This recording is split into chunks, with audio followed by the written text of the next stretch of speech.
মইনা কোন বিধাতাই সাজিলে তোমাৰ পদুম চকুতি চমক নীলা বিজুলীৰে গোলাপ কোমল পাহিতি এই চমকৰ ভমক লাগি দহি মৰে মন্ত্ৰী মইনা কোন বিধাতাই সাজিলে তোমাৰ পদুম চকুতি মইনা কোন বিধাতাই সাজিলে তোমাৰ পদুম চকুতি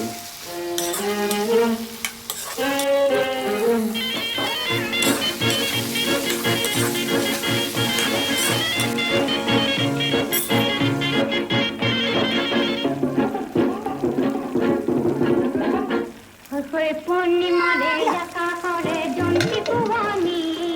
কোথা বানু মেলিলে হাত পানি ওবনা কোথা বানু মেলিলে হাত পানি অমনা হাত নেমেলো আমি বলো